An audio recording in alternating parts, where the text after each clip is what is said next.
C'est-à-dire nous sommes dans une crise statutaire qui existait depuis 2020.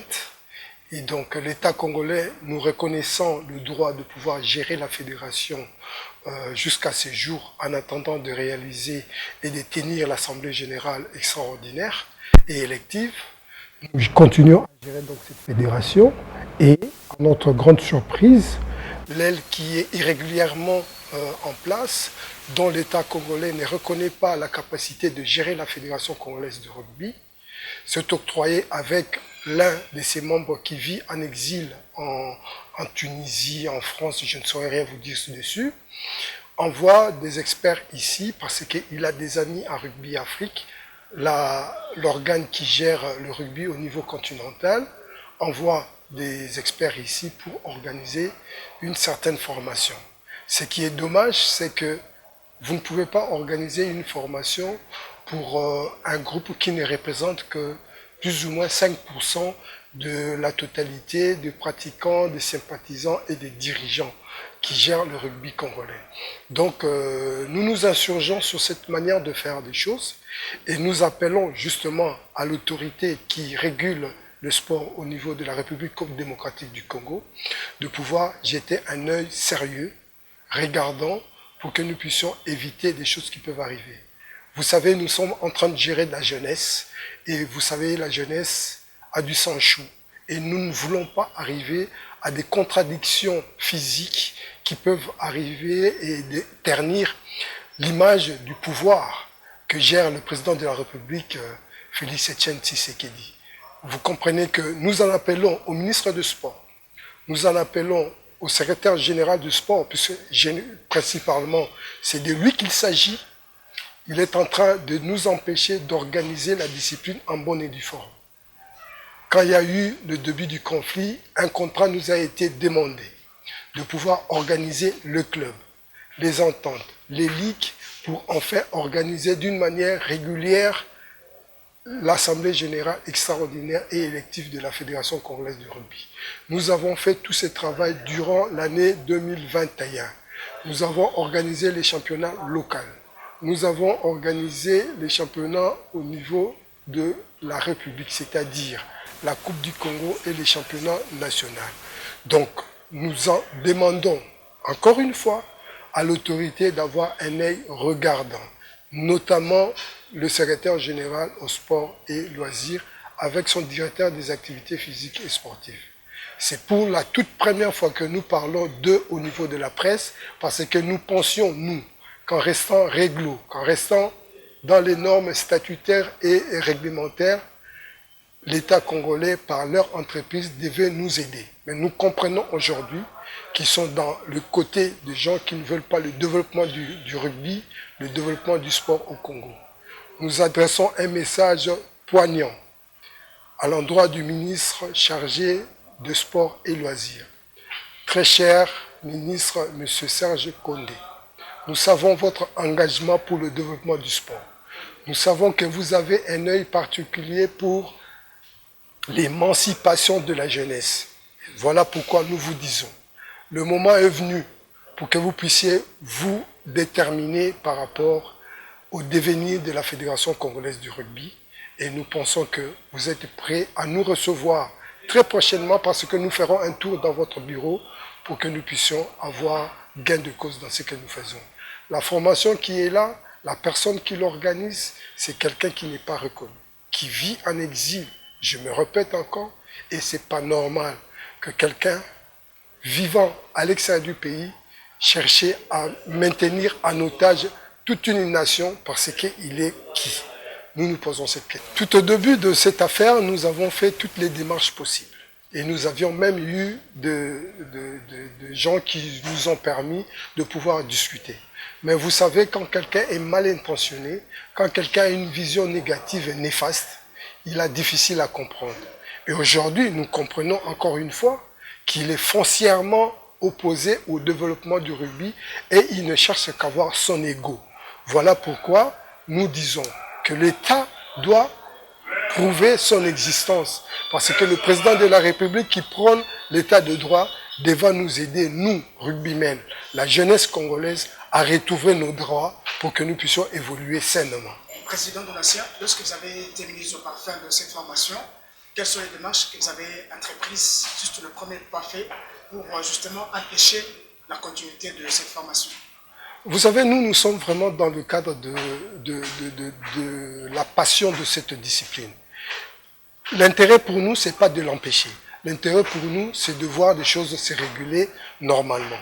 Malheureusement, les gens qui l'ont convoqué n'ont pas qualité.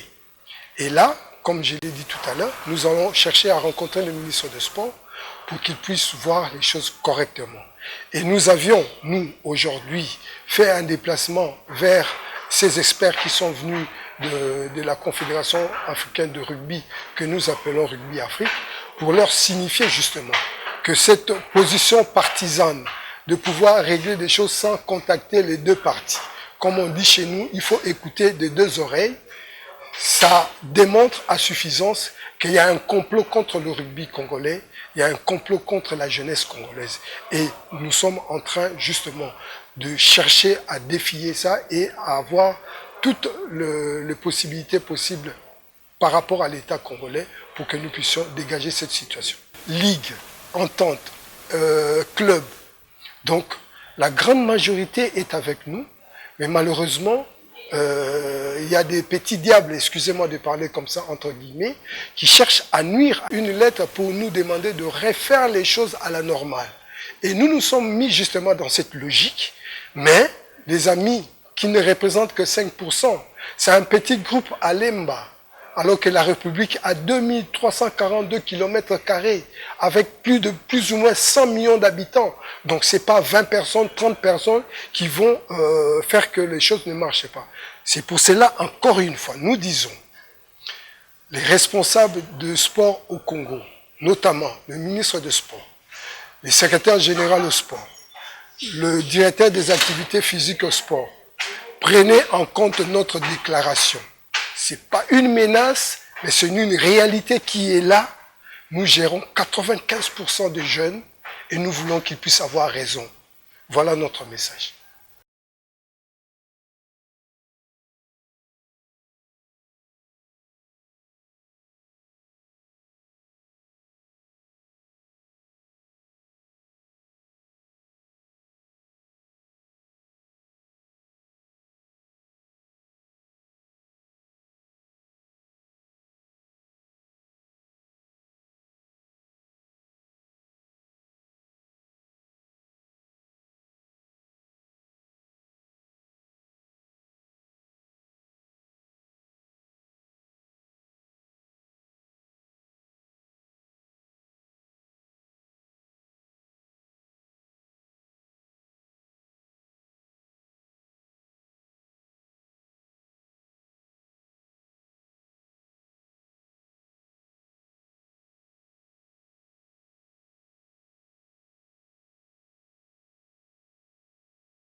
nasengi bino botondi mingi na nzela bopesinga mpona koloba na télévision. Awa tozali na makanisi ya koloba na bakonzi ya mboka, ministre ya sport, secrétaire général, directeur des activités physiques.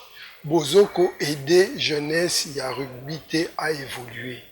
Parce que formation oyo baye kosala awa ezali formation oyo ezali reconnue par l'État congolais. Mais bozo tika yango esalama. Toyebi te na sima ya eloko wana eza nini. Soki mukolo oyo tokoyeba na sima wana eza nde bakonzi ba contre biso. Jeunesse wana tokosala na bango nini. Parce que bopesi biso mukumba ya ko encadrer jeunesse na sport. Yango tozosala. Soki bozo tika biso toko comprendre te pourquoi. Na batu oyo bauti libanda baye kosala formation awa ezali ndeko moko tozalaki na ye awa na baélection akimaki mboka aza na mboka te afandaka na mboka te mais alingi alakisa na batu oyo balandaka eke ye aza na bokonzi aza na représentativité atindi batu mwa groupe moko te soki événement eza boyebaka mais bino moko bozoko sutuka ke batu bautaki libanda baye kosala makambo c'est pour demo ezali pona kolakisa que makambo wana ezali na bosolo eza te na kati. Alors tozosenga na bino ba journaliste na bakonzi bosunga jeunesse congolaise oyo bopesa biso mukumba ya kokamba bazwa raison na posa ya makambo na bango po balingi rugby na bango. Fédération congolaise de rugby etambola na alignement de façon que sport na bango emata toyeba ko encadrer bana. Voilà plus ou moins le message tozalaki na yo.